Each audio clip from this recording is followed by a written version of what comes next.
নমস্কার। শুভ দেবীপক্ষ। দেবীপক্ষ শুরু হয়ে গেছে। আমরা বাঙালিরা আপামর বাঙালি, আপামর ভারতবর্ষ নবরাত্রির উৎসবে ভাসছেন। আর বাঙালির তো কোনো কথাই নেই। বাঙালির শ্রেষ্ঠ উৎসব শারদোৎসব শুরু হয়ে গেছে। আমি আপনাদের কাছে একটু, হয়তো আপনারা অনেকেই জানেন, তবু আমি একটু বলছি আপনাদের কিভাবে দুর্গা পুজো শুরু হলো। সালটা হচ্ছে 1590। দিল্লির মসনদে তখন সম্রাট আকবর, আর সেখান থেকে কয়েক হাজার কিলোমিটার দূরে অবিভক্ত বাংলার রাজশাহীতে তখন জমিদারিত্ব করছেন প্রবল পরাক্রমশালী রাজা উদয়নারায়ণ। তো রাজা উদয়নারায়ণের ইচ্ছে হলো তিনি অশ্বমেধ যজ্ঞ করবেন। মনে রাখুন 1590। তো তৎকালীন যিনি মূল পণ্ডিত ছিলেন রাজদরবারের, রমেশ শাস্ত্রী, তিনি বিধান দিলেন কলিযুগে অশ্বমেধ যজ্ঞ করা যায় না, তার বিকল্প হিসেবে দুর্গা পুজো করতে পারেন। এই দুর্গা পুজো হচ্ছে অশ্বমেধ যজ্ঞের সমান পুণ্য ফল, কিন্তু কলিযুগে যেহেতু করা যাবে না অশ্বমেধ যজ্ঞ, তাই দুর্গা পুজো করুন। রাজা উদয়নারায়ণ শুরু করলেন প্রস্তুতি যে তিনি করবেনই দুর্গা পুজো, কিন্তু তার আকস্মিক প্রয়াণ হলো 1590। রাজা উদয়নারায়ণ চিন্তা ভাবনা করার ফাঁকেই তিনি মারা গেলেন। তার ছেলে দেবনারায়ণ এলেন, তিনিও যুদ্ধক্ষেত্রে মারা গেলেন। অনেকটা সময় চলে গেল, 1590 থেকে চলে এলো 1605। রাজা উদয়নারায়ণের নাতি কংস নারায়ণ, এইবার ইতিহাস শুরু হলো দুর্গাপুজো শুরু 1605। তিনি স্থির করলেন 1606 তিনি দুর্গা পুজো করবেন। তার দাদুর অপূর্ণ আশাটা তিনি পূর্ণতা দেবেন। শুরু হলো দুর্গা পুজো। সেই সময় রাজা কংস নারায়ণ কিভাবে দুর্গা পুজোটা শুরু করলেন। রাজা কংস নারায়ণ শুরু করলেন বাংলার দুর্গা পুজো, এবং তিনি সম্রাট আকবরেরও সাহায্য চাইলেন এই দুর্গা পুজোটা করবার জন্য, কিন্তু সেইভাবে তিনি সাহায্য পেলেন না।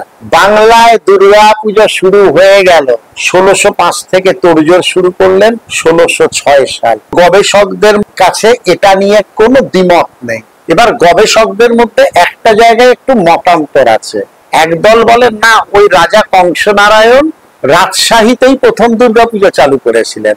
আরেক দল গবেষক বলেন না, রাজা কংস নারায়ণই চালু করেছিলেন 1606, কিন্তু চালু করেছিলেন নদিয়া জেলায়। যাই হোক, নদিয়া হোক বা রাজশাহী হোক, পাশাপাশি তো, তখন তো অবিভক্ত বঙ্গ, সেটা কোথাও হলো, সেটা নিয়ে কোনো প্রশ্ন নয়। কিন্তু 1606 সালে শুরু হলো। আমরা ধরে নিচ্ছি রাজশাহী, যেহেতু তার রাজ্যপাট সেখানেই শুরু হলো। তিনি প্রথমেই কি করলেন, তখনকার দিনের খুব নামজাতা চিত্রকর ছিলেন প্রশান্ত চিত্রকর। এই প্রশান্ত চিত্রকরকে দিয়ে তিনি প্রথমে একটা অবয়ব, একটা ছবি আঁকালেন। দুর্গা, তার একদিকে লক্ষ্মী গণেশ, তার একদিকে সরস্বতী কার্তিক।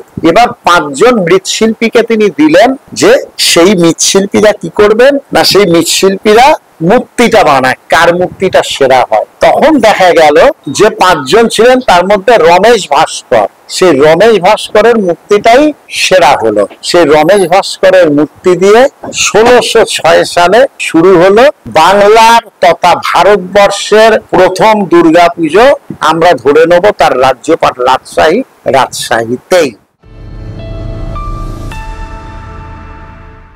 রাজা কংস নারায়ণ কোনো কার্পণ্য করেননি, জানেন। তখনকার দিনে 5 লক্ষ মুদ্রা তিনি ব্যয় করেছিলেন। ভাবুন আজকের কি আয়তন সেটার হতে পারে। সারা দেশের রাজা রাজরাদের নিয়ে এলেন তিনি, যে এই দুর্গা পুজোয় আসো, উৎসব করো। বাইজিদের নাচ সারাদিন, 70 রকম পদের রান্না পুজোর 5 দিন ধরেই চলেছে। নানাভাবে এলাহি বন্দোবস্ত, এবং সেই পুজো যে শুরু হলো ভারতবর্ষে বাংলায়, সে পুজো সারা ভারতবর্ষের মধ্যে একটা চরম তম দামি পুজো হিসেবে পরিগণিত হলো। এবার আমরা আসি, কংস নারায়ণের হাত ধরে তো দুর্গা পুজো শুরু হলো। তারপরে কি হলো, রাজা কংস নারায়ণের পর এটা দেখে অনেকেই এরপর শুরু করে দিলেন দুর্গা পুজো। করলেন নদিয়ার ভবানন্দ মজুমদার, তিনি দুর্গা পুজো চালু করলেন। আর ভাদুরিয়ার রাজা জগৎ নারায়ণ, তিনিও দুর্গা পুজো চালু করলেন। রাজা কংস নারায়ণের দেখানো পথে দুর্গাপূজা ছড়িয়ে গেল। গৌড়, মালদা, কৃষ্ণনগর সমস্ত জায়গায় এই দুর্গাপূজাটা ছড়িয়ে গেল। আস্তে আস্তে শত বৎসর কেটে গেল, একে একে অনেকটা সময় চলে গেল। ভারতবর্ষের পটভূমির পরিবর্তন ঘটলো, ইস্ট ইন্ডিয়া কোম্পানি ভারতবর্ষে ঢুকলো। এবার পুজোর রূপটা পাল্টে গেল। কিরকম পাল্টে গেল? তৎকালীন যারা জমিদার তারা ইংরেজদের কাছে ওই একটু উপাধি পেতে হবে, তো সাহেব উপাধি পেতে হবে, সেই জন্য তারা এই পুজোটাকে পণ্য হিসেবে ব্যবহার করলেন, যে এইটা করে আমরা যদি ইংরেজদের এর মধ্যে যুক্ত করতে পারি, এই পুজোর মধ্যে যদি আমি তাদের আনতে পারি, তাহলে আমার রায় সাহেব উপাধিটা পেতে অনেক সুবিধা হবে। আর এর পথপ্রদর্শক হয়ে গেলেন রাজা নবকৃষ্ণ। তিনি দুর্গাপুজো চালু করলেন, আর সে দুর্গাপুজোতে তিনি ইংরেজদের যোগদানটা বাড়ালেন, কারণ তাকে ওই উপাধি পেতে হবে এবং ব্রিটিশ রাজকে সন্তুষ্ট করতে হবে। কলকাতায় সাবর্ণ পরিবার তারাই প্রথম দুর্গাপুজো চালু করেছিলেন। তো একে একে আস্তে আস্তে এই পুজোটা আসতে শুরু করলো। এর না একটা ছোট পটভূমি আছে, এটা খুব সংক্ষিপ্ত ভাবে আপনাদের বলি। ভারতবর্ষের মূল আধারটা কি? তার হচ্ছে শৈব।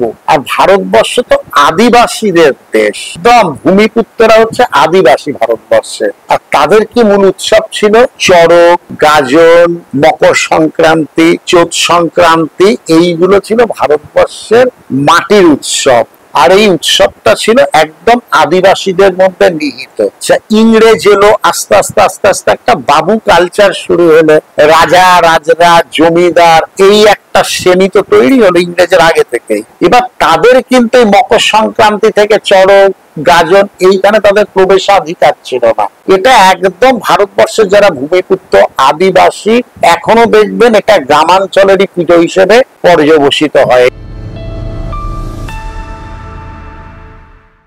যে একটা শ্রেণী তৈরি হলো, জমিদার শ্রেণী, পয়সাওয়ালা শ্রেণী, ইংরেজ আসার পরে তাদের তোয়াজ করে একটা শ্রেণী, তো তারা কোন উৎসবে মাতবে? তাদের তো চড়ক গাজন, তাদের প্রবেশাধিকার নেই। আস্তে আস্তে তারা এই উৎসবটাকে, যেটা বললাম রাজা কংস নারায়ণ তৈরি করেছে, এই উৎসবটাকে তারা পরবর্তী সময় এই রাজারা হাতিয়ার করে নিল। দুর্গা পুজো হোক একটু বর্ধিষ্ণু যারা ওই আদিবাসী পুজোতে অংশগ্রহণ করতে পারছে না, কোল, ভিল, সাঁওতাল পুজোয় অংশগ্রহণ করতে পারছে না, তাদের জন্য এই পুজোটা। আক্ষরিক অর্থে দুর্গা পুজো, জগদ্ধাত্রী পুজো, এটা একটু রাজাদের, বর্ধিষ্ণুদের জন্যই এই পুজো তৈরি হলো। তাদেরকে উৎসবের মধ্যে রাখার জন্যই এই পুজো, এই উৎসব শুরু। স্বাভাবিকভাবে যদি আপনারা দেখেন, এখনো দুর্গা পুজো যদি ইতিহাসটা ঘাটেন, সব জমিদাররা শুরু করেছে। আর মকর সংক্রান্তি, গাজন, চড়ক, এটা হচ্ছে আদিবাসীরা শুরু করেছে। কপিল মুনি কে?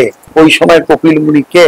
এই যে মকর সংক্রান্তি, সেই সময় তাকে কেন্দ্র করে এটা হয়েছে। তাহলে আমরা ইতিহাসের এই পাতাটা বোঝাতে পারলাম, একটা আদিদের উৎসব ছিলই, আদি অনন্তকাল, বহু বছর, মানে এই দুর্গাপুজো চালু হবার আরো বহু বছর আগে এটা। পরে চলে এলো বর্ধিষ্ণু রাজাদের একটা উৎসব, দুর্গাপুজো, জগদ্ধাত্রী পুজো, তারই পরিণতি। যাই হোক, আসুন আমরা সেই বর্ধিষ্ণু উৎসবে, এখন সব শ্রেণী মাতোয়ারা হয়ে গেছে, সব শ্রেণীকে নিয়ে আমরা এই পুজোটা করি। পুজোর আনন্দ, এটা আমাদের বাংলার কৃষ্টি, বাঙালি সংস্কৃতি, এটাকে আমরা একদম গায়ে মাখিয়ে নিই। কিন্তু মনে রাখবেন একটা কথা, এরপরই আসবে সেই বড়দিন, 25শে ডিসেম্বর, 31শে ডিসেম্বর, আমরা আবার টুপি পরে ওই সাহেব সুবোধের উৎসবের মতো করে নিজেদের দারুণ ভাবে ভাসিয়ে দেবো। কিন্তু আমি একটা কথা বলি, বর্ষ বিদায় ডিসেম্বরের 31টা আনন্দে যদি আপনি আপনার নিজেকে 50% উজাড় করেন, চোত সংক্রান্তিতে নিজেকে